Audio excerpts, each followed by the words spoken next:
Hello everyone, and welcome back to Wicked Reading. Today I will be reading Brother's Treasure, author unknown.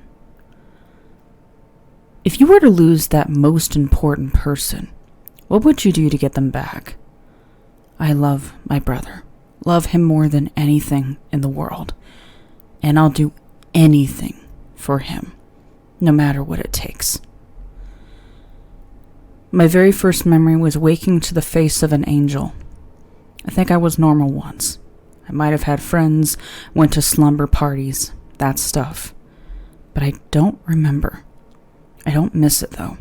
You can't miss something you don't remember having after all. I don't want to be normal. Not anymore.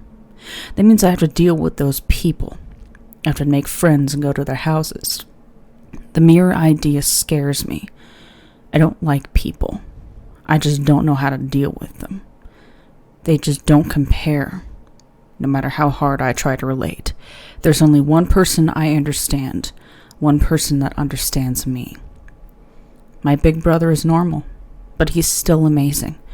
I wish I could be just like him. He's top of each class, going for a valedictorian. Even though he skipped a grade, everyone likes him. He just knows how to handle people, and he has lots of friends from all sorts of groups. From populars to nerds, everyone loves him, but I love him most. I used to be jealous that so many people got to see how special he is. I wanted him all to myself. I was afraid he'd hate me when I told him, but he understood. He told me that they didn't get to see the real him. Only I did. And that was why they got to call him his name, but only I got to call him brother. I get giddy whenever I remember that. It makes me happy that I'm the only one that gets that part of him, the loving brother. After all, he's my special person, my angel, my first memory. I was told it was a horrible accident that took my memories away. My parents always fought, so brother tells me. He says we spent long nights curled up together, listening to them scream and throw things. But one night, it was worse than others. Brother said that both our parents came home late, drunk. It didn't take them long to start screaming at each other. It only got worse, and Dad came storming into our room. Brother tried to stop him, but he dragged me out of the room. He left with me, taking the car. Brother hates telling this part of the story. I know he's afraid I'll remember something and get sad, but I never remember, and he's always relieved when I don't. He tells me that he begged Mom to stop Dad, but she was too busy sobbing and feeling sorry for herself to get her sorry ass up and fix it. I think Brother hates Mom, but I don't blame him. He said that the rest of the night was a blur. He kept yelling at Mom, telling her to fix it. She never responded. Never did anything. Brother was the one to answer the call the next morning. He said it was the worst call he ever got. It was the police. Dad had gotten into a wreck, drove us into the river. Dad died on impact. I don't know how I survived. But Brother said that it was because not even the powers that be would take something so wonderful from this world. Not when there are so few things that make this world worth the effort. I think he's the best. But secretly, it makes me happy that he thinks that I'm so special, that I'm the amazing one. It makes me feel worthy of him, but I can't help believe it true. Because Brother never lies. Not to me. After the wreck, they took me home. Brother made Mom get a private doc. He wouldn't have me in that hospital. He said I was never the same, though. When I ask how so, he never answers. He gets this faraway look in his eyes and gets really quiet. I think it's too painful to him, so I stopped asking. But he said there was one silver lining. The doc said that I would most likely forget. Brother said he hoped I would. That way we could move on, that we could put it all behind us, even if that means me forgetting him. He said it was for the best, that he could always make new and happier memories with me. I just had to get rid of all the other ones first. When I heard that, I wonder if it was my brother's desire that got me to do it. Because I did. I forgot everything. I opened my eyes for the first time just last year. I didn't know where I was, or even who I was. But I did know that the eyes staring down at me belonged to an angel. They were so soft, so inviting. The rest of his face slowly came into focus, and yep, he was definitely an angel. No human can smile like that. I didn't want to offend him, but I had to know. Who was he? It seemed that was the perfect question to ask because his smile grew warmer. I made the angel happy. He told me that his name was Trace, but to me, he was brother. An angel for a brother. I couldn't believe it. He said that my name was Vladimir, but I liked being called Vladdy. I giggled. It was a funny name. When I asked him where I was, he said that I was in our room, that it was safe there. I loved our room, especially because it was ours, even if it seemed a little creepy. What with the candles flickering, the weird shadows on the walls. It was perfect. I remember just knowing everything else would be perfect too. It had to be. But it wasn't. Not when Brother was gone. The next person I met was Doc. After Brother was sure I was okay, he brought Doc in to check on me. Doc freaked me out, but Brother trusted him, so I did too. Doc looked me over and wrote a bunch of stuff in a notebook, all the while he had his huge smile on his face, as if my mere existence amused him in some way. He was a person that took a while getting used to, but once you did, he was a funny guy. A little twisted in the head, but I can't help but wonder how he was allowed to become a doctor, but still funny. Somehow he fit right in, despite only having the occasional visit to check up on his favorite patient. I think he likes to come over because we amuse him, but that's just speculation. The rest of the day I spent in the room, our room, just talking to my amazing brother after Doc left. It was perfect. The first time I met Mom was that night, but when she saw me, she started screaming and she wouldn't stop. Brother told me that I should go to bed, and I did without question. It didn't take long for the screaming to stop. Brother must have fixed whatever problem Mom had, and I was giddy when Brother crawled in to be with me. He snuggled me close and apologized, then asked if I said goodnight to the monster under the bed. When I asked him why, he said that monsters don't eat their friends, so if I'm nice, the monster won't eat me. I say goodnight to Frankie every night now. Though I'm pretty sure Brother only said that to distract me. No use risking it. Mom never got better, despite whatever Brother said to her that night. She was fine if Brother was around, but when Brother was gone, she was mean. I dreaded when Brother went to school. He said I wasn't ready for people yet, so Mom homeschooled me. This only made Mom bitter. She told me I should be dead, that I'm some sort of monster. I know it was no use convincing her otherwise, so I told her that monsters weren't so bad. After all, Frankie had more manners than her, and she was supposed to be my mom. She didn't like that. I should have kept my mouth shut. She started turning on the lights, even though she knew it hurt my eyes. They'd been sensitive since the accident, and I can only handle candlelight. I couldn't do my work because of this, and she yelled at me when I gave up. I started to hate her. I think Doc knew what was going on. He'd frown whenever he had to check my eyes, but he never said anything. It was how he did things. If we weren't brave enough to tell him what's wrong, he'll let us suffer until we do. He's twisted like that. How did he become a doctor again? But I took it as a challenge. How long could I hold out? Not long, apparently. It just started hurting too much. I finally snapped and told Brother. I'd never seen him so scary before. His face. That must have been what the devil looked like. But he said he wasn't mad at me, would never be mad at me. Then he told me to go to bed. It was only 7, but I listened. I always listen. They were yelling that night. I couldn't make out what they were saying, but the male voice had to be my brother's, even if I hardly recognized it. How could such a demonic voice come out of an angel's mouth? But I wasn't scared. I was happy.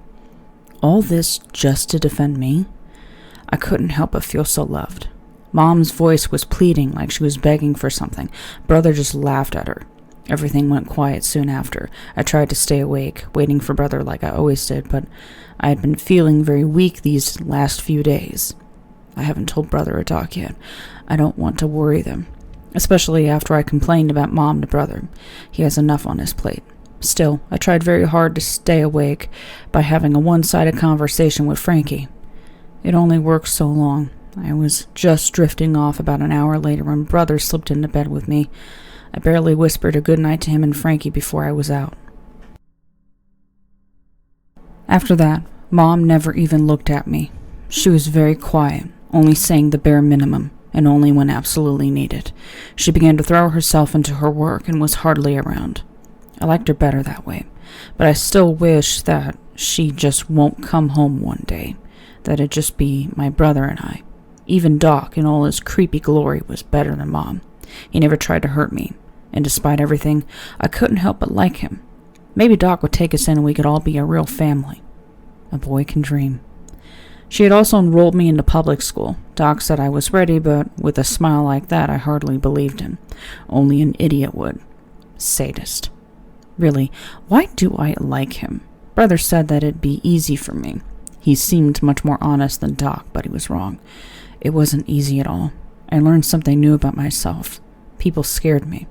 There were so many of them, all loud and annoying and filthy. I wanted to go home. It didn't get any better. It was like they could sense weakness. They knew I was afraid. They started to make fun of me about everything. My sunglasses I had to wear, my below-average grades, my pale skin, and my lack of friends. But what hurt the most were the whispers from the teachers. How could my brother, so perfect at everything, have such a disappointing sibling? It scared me the most. Was I not good enough for my big brother? It didn't take long before Brother knew that something was wrong, and it took less time for him to get it out of me. I can't hide anything from him. That was the second time that I saw that demonic face. He said that I should never listen to them, that I was perfect, that I didn't need good grades. He'd always take care of me, so what's the point? I didn't need friends. I had him. We'd always be together, forever. I was his treasure, and none of them could change that. I was never happier than in that moment when he said that. He told me it was okay to be scared of them, but I shouldn't let them know. Never let them know how you really feel. They'll only use it against you, he told me. I knew he was right. He always is. He slipped out that night when he thought I was sleeping. I don't know where he went or when he got back, but things changed afterwards. Everyone avoided me. They wouldn't utter my name, even in whispers. They left me alone, and I was happy. I don't know how he did it, but Brother fixed it again. He always does. After that, my only problem was that I was becoming more and more weak. Soon, nothing looked good to eat. It all smelled wrong. My muscles started to lock up at random, and I was having trouble staying awake. I know that Doc knew, but I hadn't told him myself, so naturally he just sat back and watched me struggle. I'm pretty sure he thought it was funny. But then the rash came, and I knew I had to tell Brother and Doc. It wasn't like any rash I'd ever seen, and it really hurt. I couldn't tough this one out. I had to tell. To my relief, they knew what was wrong with me. I knew they would. Though I think I should have been scared of the knowing smiles they exchanged. If it wasn't my brother, I would have been. Brother said he and Doc already had just the remedy, but it was secret, so he couldn't tell me. I didn't question why. Why would I? Brother knew best, and Doc's smile sort of told me that I didn't want to know. But Brother wouldn't do anything to harm me, so it had to be okay. That night, I was called down to dinner in pitch darkness. Not a single candle was lit. Brother said that it was to keep the remedy secret, so I shrugged it off. The remedy turned out to be food, but as soon as I tasted it, my appetite came back with vengeance. I dug into it, not bothering with eating utensils. I just ripped it apart with my teeth. It was amazing. So soft and chewy. Perfect. And the juices were moan-worthy. It was the best meal I ever had. If I wasn't so busy eating, I would have been surprised it was so good. Brother wasn't the best cook, after all. The remedy worked almost instantly. When I woke up the next day, I felt brand new, just like when I first woke up. The rash was gone, I had more energy than I knew what to do with, and my appetite was back.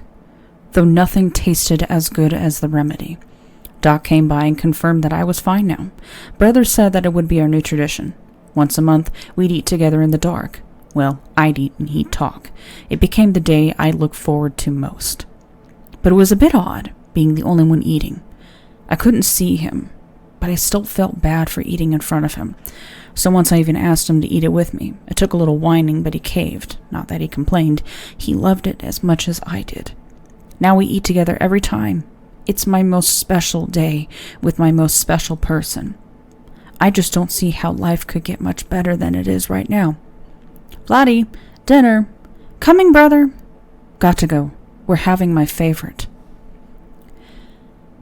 I will forever keep you safe. You are my treasure. The night of the accident was the worst of my life. I tried to stop Dad when he took Vladdy. The man was too strong, though. I was only 9 after all, and I couldn't stop him from leaving with my twin. Mom was useless. She just sobbed her eyes out like she was the only one suffering. I screamed at her to do something, but she wouldn't. She was weak, but I vowed I wouldn't lose my twin, my other half, over her stupidity. The next morning brought terror to my heart. It was the police. There was an accident. Of course there was. Dad was drunk. He drove into the river. Neither survived. Cause of death, drowning. I couldn't breathe, couldn't talk, couldn't even cry. It wasn't real after all. It couldn't be real. It didn't hit home until the funeral, seeing my twin laying there, unmoving. It was too cruel. He never did anything to anyone. I shattered on the inside. It was an odd thing, literally feeling your sanity slip away in the matter of seconds. Mom placed her hand on my shoulder, trying to usher me away, but I smacked her hand away. This was her fault. She didn't stop that man from taking Vladdy. She didn't do anything. She just sat there and cried like a dumb bitch who only ever thinks about her own pain. My vow echoed in my head. No, I wasn't going to lose him. Not Vladdy. Not because of her stupid mistakes. I'd fix it. I'd make it all better. I took one last glance at my twin, knowing I'd be back for him. Mom tried to move us away from her mistake, always wanted to run from her problems, but I couldn't leave. Not without my Vladdy. The night before we were to leave, I slipped out. It took forever to dig out Vladdy, but I did it. It had only been 3 weeks since I last saw my twin, and I couldn't help but smile when I pulled him out of that hole. He smelled bad, and he may have been a bit rotted, but it was my Vladdy, so I didn't care. I was going to fix him anyway, so it was okay. Everything would be okay. I gave him a piggyback ride home, just like old times, and hid him under my bed. So long as I kept using the air fresheners, I was sure that Mother would never notice. She never did. If it had nothing to do with her. It took a while for me to get to sleep. I stayed up until the morning light talking to Vladdy, telling him everything he missed while he was hidden away. Mom didn't even notice anything wrong with the giant suitcase that I packed out of the house, but the mover did. I saw as soon as he smelled Vladdy, the way his face turned gray and he gagged. I got to him before he could question Mom. It would have been too risky to end him, though I really wanted to. And I'd do it too. Just who did he think he was, making that kind of face to my brother? As if my brother dying wasn't horrible enough, the man had to go and mock his condition by gagging. Gagging. Heartless asshole. But he hadn't seen Vladdy, so it was fixable. I apologized about the smell and asked him to be careful with the package. I told him it was a science experiment I was working on. He just smiled at me in a pitying way. Everyone heard of what happened after all, and said, of course. He was the one to unload Vladdy, and even brought him into the shed out back. I thanked him, saying that I would leave a message at the office for him when the experiment was over, and tell him all about it. Of course, it was a lie. He'd forget after a while, so I didn't really even need to try. After all, he'd think I was crazy if he knew what was in that suitcase. Who was in that suitcase? Vladdy was kept in my shed, hidden in the upright freezer I saved up for and bought just for him. It took me a while to get it, though, so Vladdy was quite rotten before I was able to freeze him. Just another thing I would have to fix. No big deal, really. Mom never went in there. She couldn't even if she wanted to. I put a bunch of different locks on the door from the top all the way to the ground. No one could take my twin from me. Not now or ever again. It took a year before I finally found someone to help me fix Vladi, and even longer to be able to actually do it. The problem was, necromancy is a blood gift. To do it right, you had to be born into it. I was not. I tried to find those that were, but none of them would help me. They said that I had to move on to let them go. I knew I never would. Never could. So I kept looking and looking. Finally, I found Doc. He never did tell me his real name. He didn't have the gift either, but he knew how I could learn it myself. It wouldn't be the same and there would be some consequences, but damn them. I would do anything. Doc stayed by me through the whole thing. I asked why one day, because I knew he didn't really care what happened to me or my brother. He wasn't the type to have such emotions. Sometimes I wonder if he's human. He told me he found me interesting, and he was curious to see where this would go. Purely personal interest, he said. I should have guessed. This seemed just a thing he'd like to get his hand in on. After all, if he's believed, he's a doctor. It took me 6 more years after I found Doc to learn all I could to finally bring a human back. We started small. Squirrels, then cats, then dogs, and so on. It helped that Vladi was only 9. He was small and still developing. Much easier than if he was 16 like myself. It hit me that he wasn't my twin anymore. He'd be my little brother. Doc had laughed when I told him, "You're just now realizing that?" But I was fine with it. Anything was fine, just so long as I got him back. We weren't quite sure what the side effects would be for doing this. It was kind of up in the air. If I was a born necromancer, it wouldn't have much side effects. They have a direct link to the afterlife. It's easier for them to pull a soul back into this plane. But I don't. In order for me to get a soul back, I had to open a gate to the netherworld. And the only way for a mortal like me to do that would be make a deal with the devil himself. But I wasn't scared. I had a deal he wouldn't refuse. It would all go fine.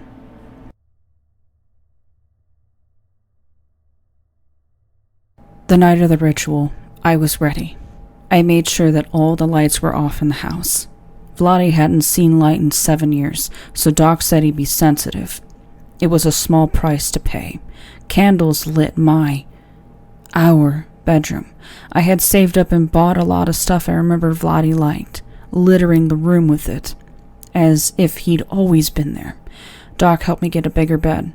I couldn't stand the thought of being away from him, even in my sleep. No, we could share a bed. I had even made sure to drug our mother at dinner. I couldn't have her waking up and ruining it. Everything was all set and ready. The only thing missing, Vladi himself. But that was going to be fixed. At long last. It was surreal when Doc set Vladi in the circle. I stepped in with him and prepared to do the most important thing I'd ever do. But I was ready. I could do it. I waited for Doc to step up before I began. I remembered every word and said them all perfectly, not one slip-up. I even smiled when everything became hot, and it hardly hurt when I began to seize. I didn't even taste the blood that seemed to force its way up my throat from who knows where. The voice that came from the shadows was nerve-wracking, and despite the euphoric high I was on, I shivered. It asked me what mortal dared demand its help. I told it that I didn't demand anything from one so great, but I needed it. That I'd do anything for it. That seemed to please the beast. Anything? It had asked, and I confirmed. It told me what it wanted, that it would give me my brother, but a demon would also share his body. If I wanted Vladi back, I would also have to take one of its own children. I agreed, but I asked if I can make one amendment. It was intrigued. My brother is an innocent. He would not be able to handle one of your children. Please, allow me to take the demon. I can satisfy it better, as I am more capable. I only ask that you allow me to stay with my brother forever, that we will not die again, not without the other, and I promise to forever do your work. I will be your slave to taint. I remember the heat rising, and its horrible, bone-chilling laughter. I had not been so entertained for so long. Very well. You will be a perfect addition to my collection. I agree to your request, slave. You must think highly of your brother for him to be worth this to you. I knew Vladi was, so I merely nodded. Again it laughed, louder this time. Very well. And then the heat reached its peak. The shed's walls caught fire. But I couldn't be worried about that. I was too busy dealing with the fire that was eating my skin as the runes from the circle crawled from the floor and up my body. Despite the pain, I forced my eyes to stay open, watching as the runes swarmed my brother too. I fell to my knees, but forced myself to crawl over to him. It took so much effort to pull the dagger from my pocket and slit my arms open, the final step. With the last of my energy, I wrapped my arms around the frozen skin of my half-rotten brother. I barely noticed that Vladi's skin had begun to soak up my blood, seeming to suck it out of my veins and slowly started to heal itself. The voice was back. And tell Doc I said hello. He hasn't visited in so long. I miss our talks. It whispered in my ears. Somehow I wasn't surprised in the least. If Doc wasn't the devil himself, then he sure as hell knew him in the very least. Everything continued to burn. My world consumed in the same flames that was devouring me. And then it all went dark. Everything was so black. The last thing I heard was a new voice. It seemed to come from my own mind, though I knew it was not me. Hello, Rumi. It was deep, mocking, and oh so comforting. I fell into the abyss. Waking up hurt, but it was easily ignored. I was in the middle of what was left of my burned-down shed, but that didn't bother me. It served its purpose. Its purpose. Brother! I shot up and was met with laughter. Doc stood above me with this smile that held a twisted sense of pride. Smug bastard, a voice whispered from within my head. It felt oddly natural, and I couldn't help but give a huge and probably cheesy smile. Doc carried Vladi to our room. I was still too weak to even attempt it, despite wishing I could. After so long without him, I wanted to be the one to finally carry my brother home, but I was proud that I at least had strength enough to drag my own sorry ass up the stairs behind him. I felt rather smug. Look at you, being all badass, was the sarcastic voice's reply. I snickered. I refused to go back to sleep after that. I couldn't take my eyes off the rise and fall of the chest of the little figure on our bed. I had done it. I had done it. Cute for a corpse, the demon thought, most likely sarcastically, but I couldn't tell before it fell silent.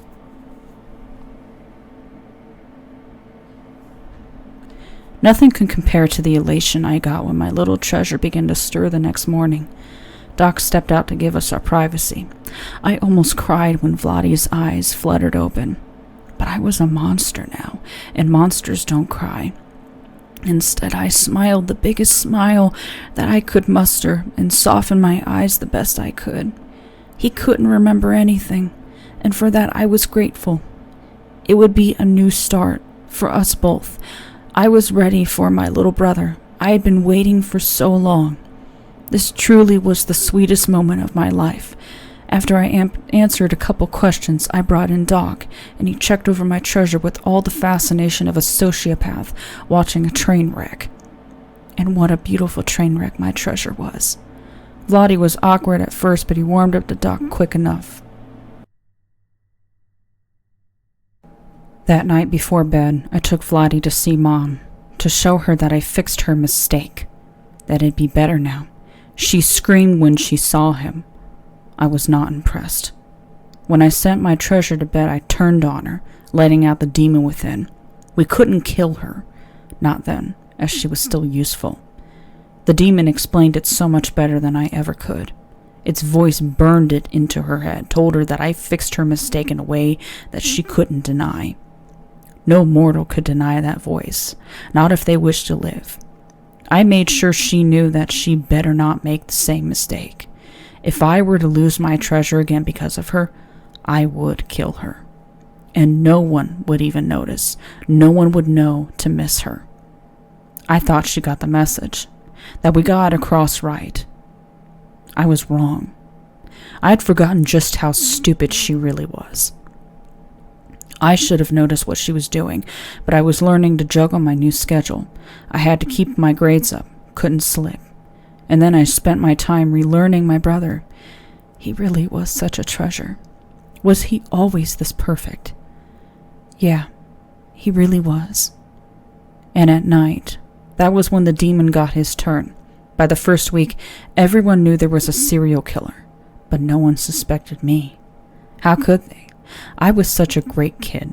I was perfect. There were no fingerprints. Mine were burned away in the fire. No pictures. I couldn't show up properly on film anymore. No DNA either. Funny thing, my blood is gone. I guess they used it all to fix my brother, but my blood was replaced. I now have black ooze running through my veins, but it kept us going, same as blood. And it was less traceable when the demon got a little beat up on the job, human body and all that, though that was more of an excuse. I realized the very next morning of the demon's first night just how much of a masochist he really is. None of that was an excuse. I should have noticed. I was furious when my treasure told me.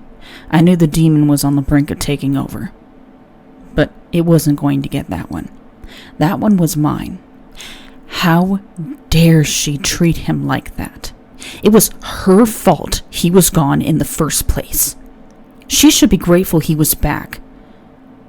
I sent Vladi to bed early and took care of Mom that night. She begged for her life, but she didn't deserve mercy. She should have listened. I enjoyed watching the light slowly faded from her eyes as she clawed at my hand, desperate for air.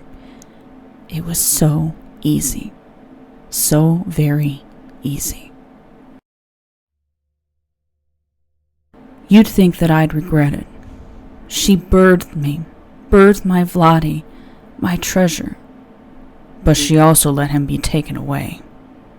No, I took pleasure in watching her fade. It was so delicious. After she was gone, I somehow knew how to fix it. It was like breathing. Natural. I didn't need to bring back her soul after all. I just needed to reanimate her body. All she was needed for was to work and provide. She was useless otherwise. And you don't need a soul for that. The brain knows what to do. It was fast too, and hardly took up any of my energy. She was hardly damaged. Not like Vladi had been. I knew what I did was right. Vladi's increased happiness was proof enough. I think the demon was proud of me. He bragged about it to Doc when he was looking over Mother. We got along so much better after that, the demon and I. Not that we hadn't before, but now we were kin. Psychos. Monsters. Killers. Family. I thought things would get better for my treasure once he was in school, but they didn't. When he told me of the bullying, I fixed it quick enough. All I had to do was butcher some animals and leave them on doorsteps. If they didn't have pets, I used forest animals. It didn't take them long to figure out why, and they couldn't prove who. I know they thought it was my treasure. They were blind, damning the angel and bowing to the demon. Idiots, the lot of them. But it got the message across. They left him alone. But that wasn't all. It was odd. I remember that Vladi used to be such a social butterfly. He was the life of the party. Well, the type of party 9-year-olds have. But things were different. Agoraphobic? Vladi? But Doc wasn't surprised. Vladi may not remember, but he was dead.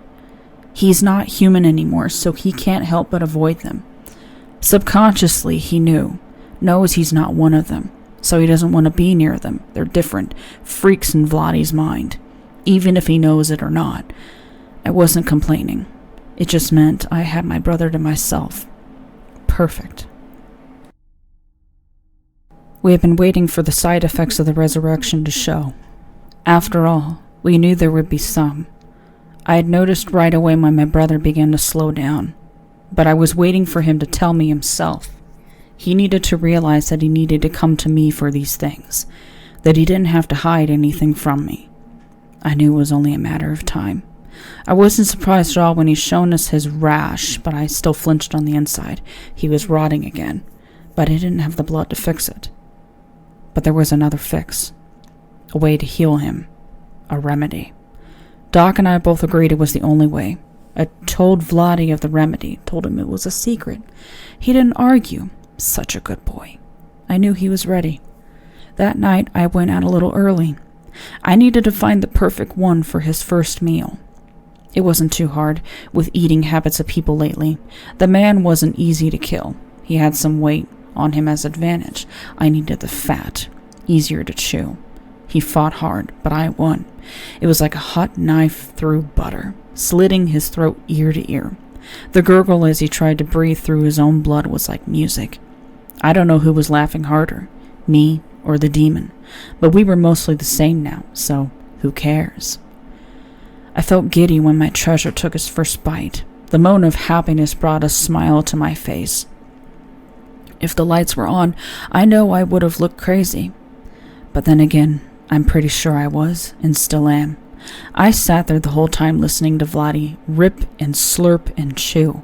I wondered how it tasted, but it was all for Vladi. I was content listening. Things only got better from there. It became our tradition.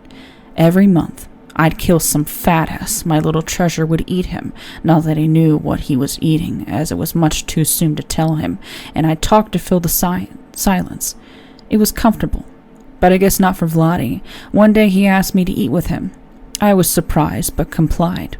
I'd been curious, but hadn't had the chance to try myself. It was really good. In a raw sort of way. I knew I'd have to start getting more for our dinners.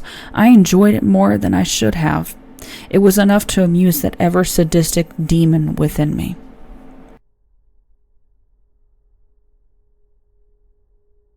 My treasure slowly began to change over this year, but it's all good changes. He hates people so much more. I'm going to have to take him out of school soon. I'm thinking about dropping the mom act and just let her disappear. Doc says there's room enough for the both of us to stay with him. He'd never admit it, but he's grown fond of us. I wouldn't call it love, as I doubt he's capable of it, but we really do entertain him, and Vladi's grown so fond of him in return.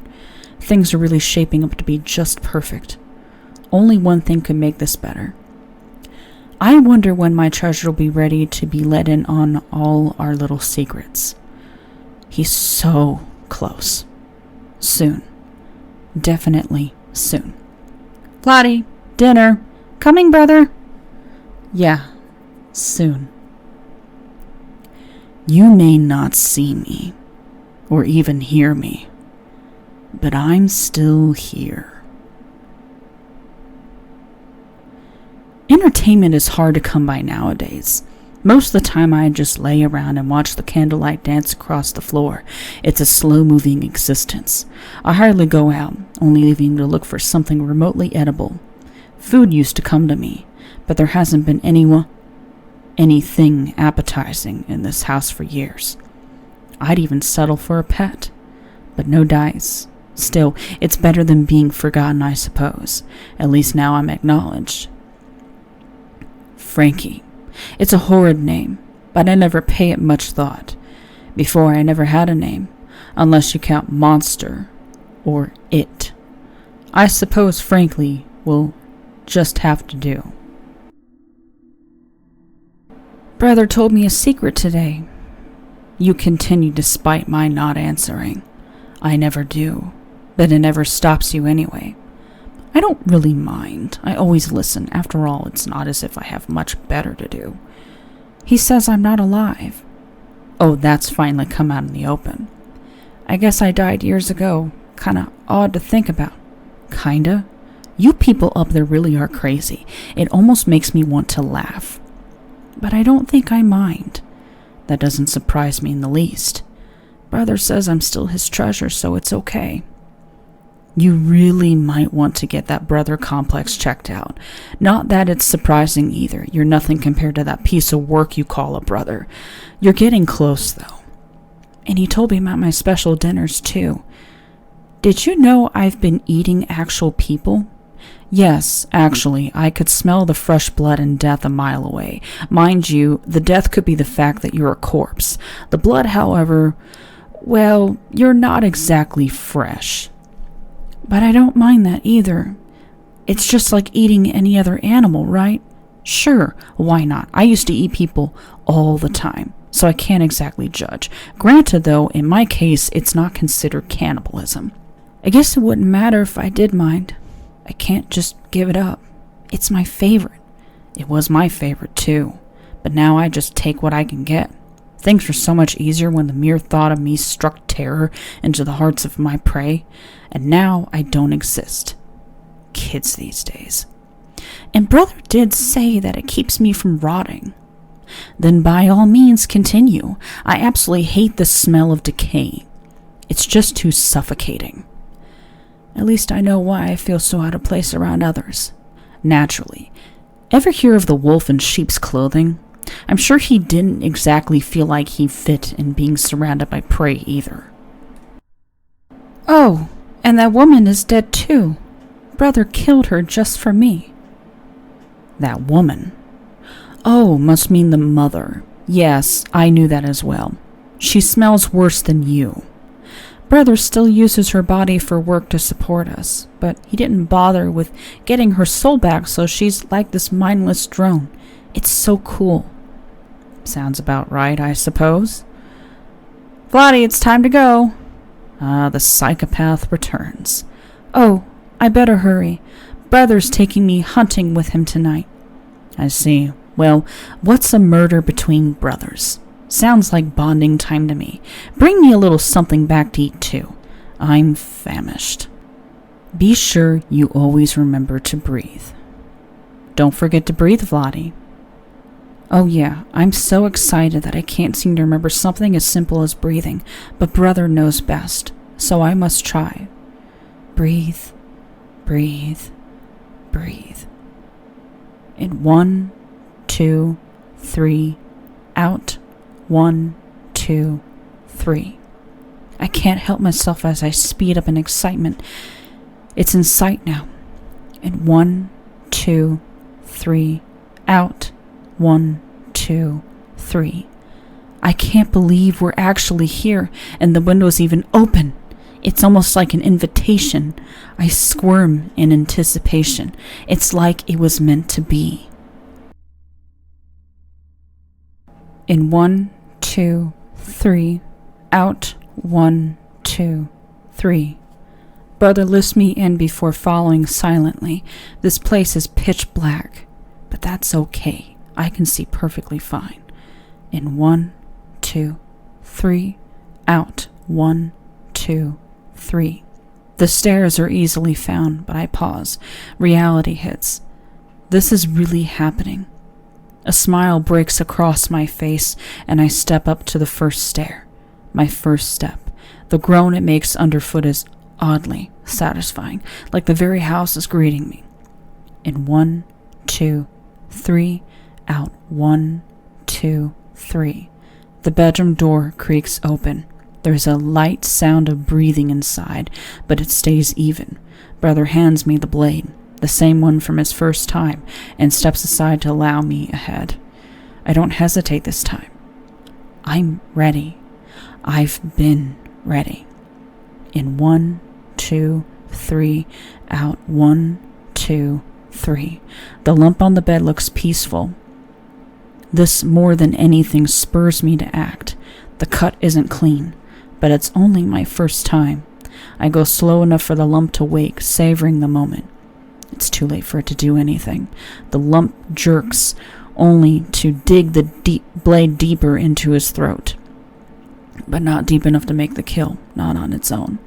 In 1, 2, 3, out. 1, 2, 3. What a terrible death it must be to drown in your own blood. But it's so interesting to watch. I stare intently as the light slowly fades from its eyes and its body grows still. It's beautiful. In 1, 2, 3, out 1, 2, 3. I can't stop the laughter. It just seems to bubble up out of me. It's high and frantic, uncontrollable. In 1, 2, out 1, 2. Out of everything, Brother's smile has got to be the best thing of all. I made him smile. He tells me how proud he is, says it was just like his first time. I beam. I'm just like Brother. In 1, out 1. Great job, Vladdy. I inflate. Now let's get this home. You must be starved. Now that he mentions it, I really am. In, out, in, out, in, out. I'm sure to toss some under the bed for Frankie just to show him how well I've done. I don't remember food ever tasting so amazingly good. I'm told catching your own food does that somehow. The hunt just makes it so much better. In, out, in, out. Brother seems to love it too. This is the first time I get to see his face as we eat. Of course, there's no reason to eat in the dark anymore. There's nothing left to hide now. In, out. I can't seem to stop myself from scarfing it all down. It's just so good. In.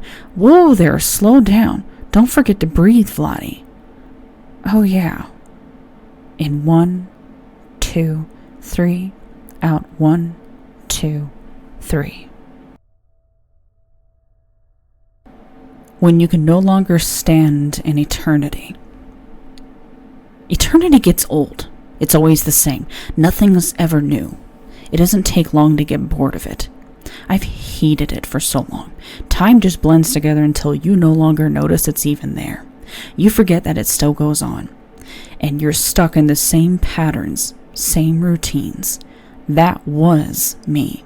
The damn's eternity.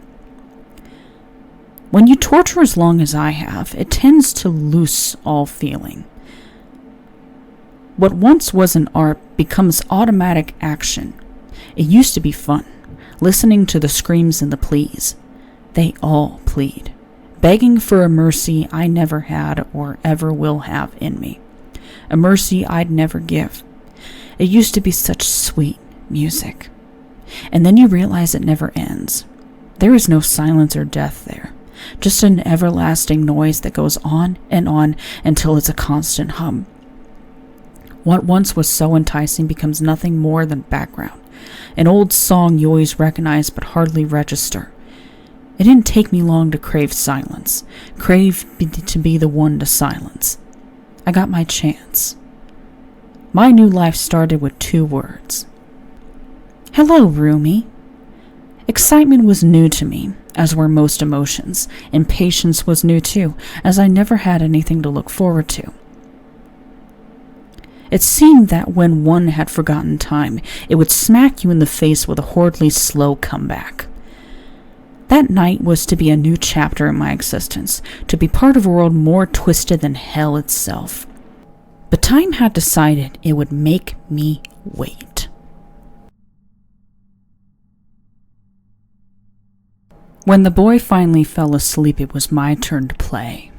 I had thought it would have been easy. It would have been no problem for a being such as I, but I was wrong. That was something new too. The first couple hours was learning to walk in a strange body. It wouldn't fucking work. It was just too detached. I could hardly feel the fucking mortal body. And then came the arms. Doors shouldn't have been that damned hard to open. Then the steps were jerky as hell as I walked down the road. And then, on top of it all, it took forever to find a place. I had bypassed house after house looking for the right one. They say you never forget your first, so mine had to be perfect. When I finally found the house, I knew it immediately. It was like it called to me. I couldn't silence the steps as I approached. I still didn't have the control, and I was restless to begin with. In retrospect, that on top of my temper probably wasn't a good precedent. The front door was locked, so I had to clumsily make my way around the house.